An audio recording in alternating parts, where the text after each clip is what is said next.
¿Existe en estos momentos una fraternidad mundial secreta que conspira para controlar el mundo? O peor aún, ¿está ya en marcha el plan aterrador? ¿Hay ya colocadas por todo el mundo armas destructoras para provocar una catástrofe? ¿Se puede detener?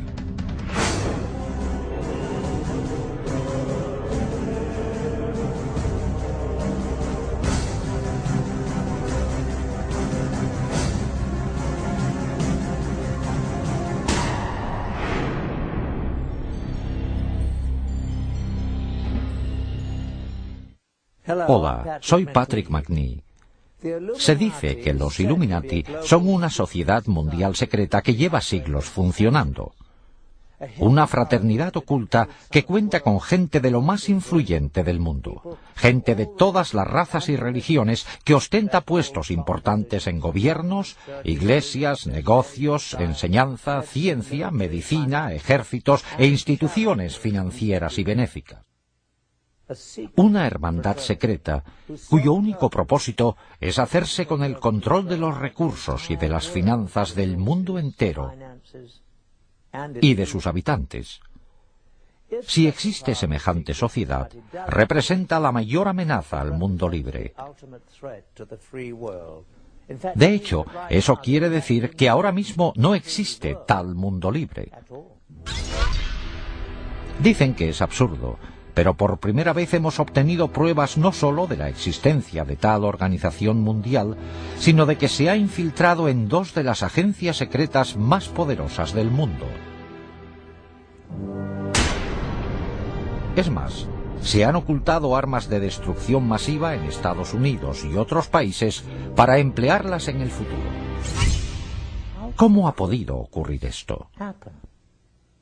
Para dar con la respuesta, primero hay que explorar los enigmas de las sociedades secretas del mundo, cuya historia, ritos y existencia están envueltos en un velo de misterio. Las sociedades secretas han existido desde hace miles de años. Todas tienen una cosa en común: unos conocimientos únicos que juran mantener secretos. Porque, armados de estos conocimientos, limitados a ellos mismos, creen que pueden controlar a otros. Una de las primeras sociedades secretas sigue existiendo hoy día: los masones. Se cree que sus orígenes se remontan al antiguo Egipto, cuando solo un gremio selecto de canteros poseía unos conocimientos matemáticos especiales para construir las pirámides. En toda su historia, los masones han mantenido secretos sus métodos para que solo ellos pudieran construir las grandes estructuras que siguen hoy en día en pie. Primero, las pirámides, y luego los grandes castillos y catedrales de Europa. Pero las sociedades secretas no se limitaban a los comerciantes. La palabra asesino tiene sus orígenes en una hermandad secreta de guerreros musulmanes chiíes que controlaban el norte de Siria en la época de las primeras cruzadas del siglo XI. Su especialidad: perfeccionar el arte de matar. La secta fue fundada por Hassan Sabbah, conocido como el Viejo del Monte, que gobernaba desde una fortaleza lejana. Hassan adoctrinó a sus discípulos en la promesa de que, si luchaban y morían por Alá, vivirían eternamente en el paraíso rodeados de placeres celestiales y terrenales. Empleaba la fuerza de la tortura y del asesinato para dar especial impacto a sus doctrinas y garantizar una total disciplina y devoción. Hassan daba hachís a sus fanáticos discípulos para provocarles una sensación de imbatibilidad antes de mandarles a misiones suicidas. Por eso, el nombre de asesino se derivó de la palabra hashashin, o fumador de hachís. En 1100, los asesinos contaban con más de 70.000 miembros fanáticos.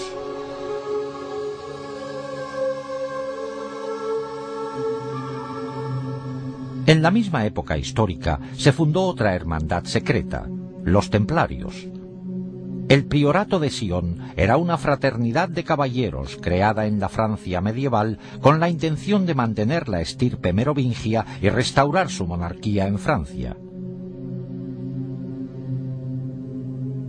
Su sede oficial era la abadía de Notre-Dame du Mont de Sion en Jerusalén. En 1117, Balduino I, rey de Jerusalén, quedó muy agradecido al priorato por sus servicios para ayudarle a lograr el trono. A cambio, el rey negoció la fundación de los caballeros templarios como extensión militar y administrativa del priorato de Sion. Los caballeros templarios se habían creado 10 años antes, con el fin de proteger a los peregrinos que se dirigían a la Tierra Santa. Durante su estancia en Oriente Próximo, los templarios entraron en contacto con los musulmanes, incluidos los asesinos. De hecho, después de las cruzadas, debido a los enemigos que tenían en común, los asesinos se refugiaron entre los templarios, dejando huella en los soldados cristianos de muchas de sus ideas fanáticas y destructivas. Con el tiempo, los templarios dejaron de ser una organización cristiana convencional y su doctrina y ritos secretos eran mucho más místicos, herejes y ocultistas.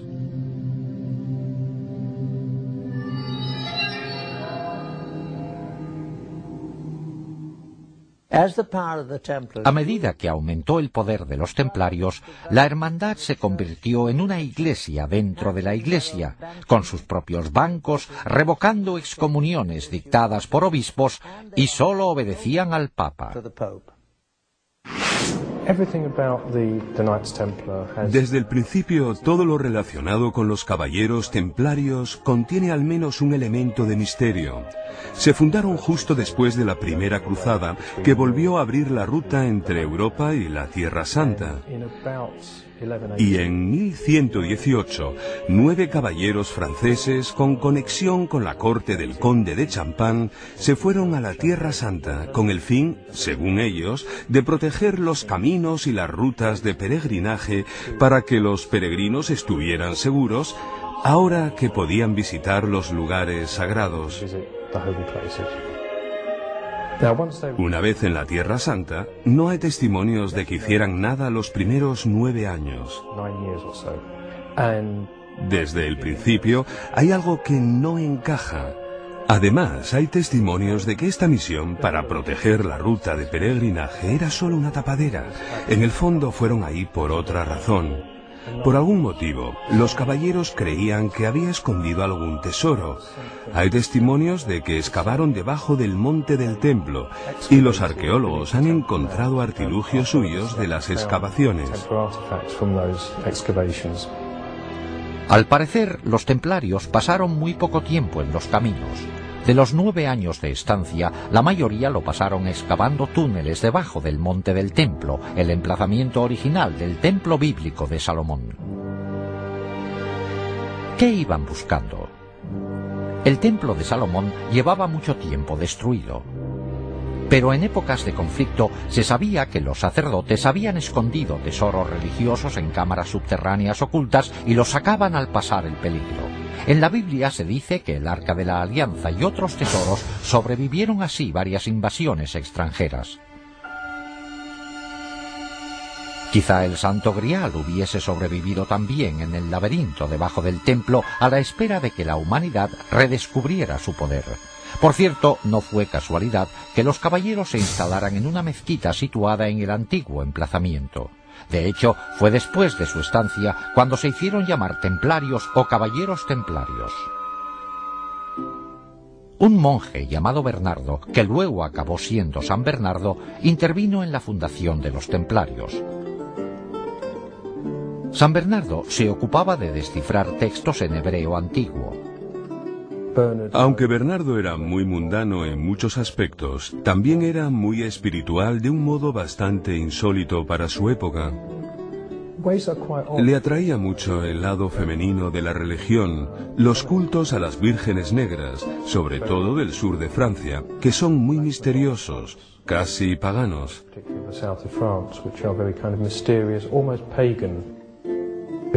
Sentía una gran veneración por lo femenino, expresada de muchas formas en la Virgen María, algo nada común en su época. Eso parece ser lo que le estimulaba más que otra cosa. San Bernardo era un hombre muy culto para su época. Sí, estudiaba textos en hebreo, entre otros. Podría ser algo que él encontró en ellos lo que le hizo pensar a esta gente que merecía la pena ir a Jerusalén. Es una teoría, pero una teoría válida. Parece tener mucho sentido.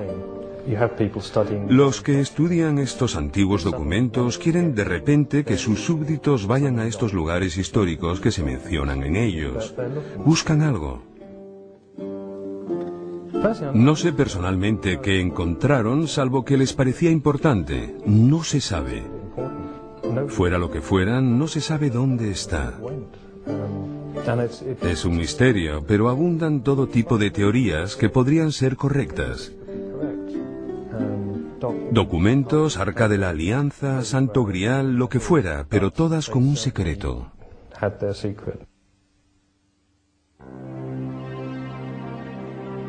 En un texto muy antiguo hay constancia del hallazgo. Nos dirigimos a la cámara secreta e hicimos bajar como antes a un compañero nuestro.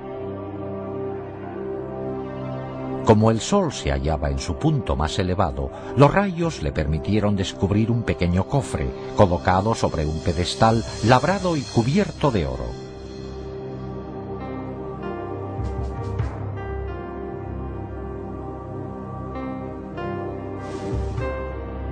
Nos dio la señal para el ascenso y lo sacamos de inmediato. Lo hemos traído para que lo examine el Consejo Supremo. ¿Qué había en este cofre para que los templarios se emocionaran tanto? Lógicamente, a un grupo de caballeros cristianos con voto de pobreza no les interesaba nada material. Es más probable que fuera un objeto con un gran significado religioso. Hoy día no se sabe aún exactamente qué encontraron los templarios en la cámara secreta. Lo que sí se sabe es que al enterarse del hallazgo, el conde Hughes de Champagne, el hombre que financió la expedición, volvió a Jerusalén para unirse con sus anteriores vasallos. Una vez ahí, dejó todas sus posesiones materiales para servirles como caballero templario. Después de este descubrimiento, el gran maestre de los templarios visitó al Papa, y con la bendición de San Bernardo, la Iglesia reconoció oficialmente su orden. En el mundo cristiano, los hombres se unían rápido a los caballeros, renunciando a sus familias, dejando sus posesiones materiales y aceptando los difíciles votos de pobreza y castidad.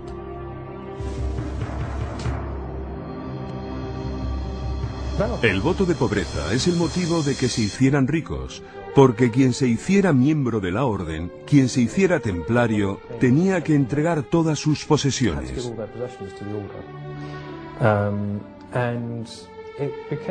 Además, se acabó viendo como un símbolo de prestigio que las familias nobles tuvieran hijos en la orden de los templarios. Y por supuesto, el dinero o las propiedades que tuvieran iban a las arcas.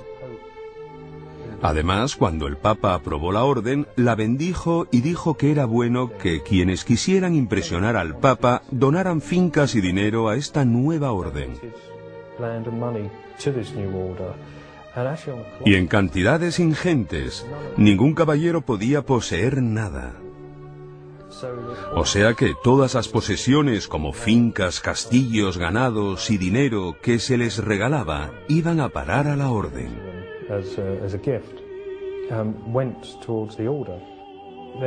Tenían fama de ser la fuerza militar más temible y competente del bando cristiano.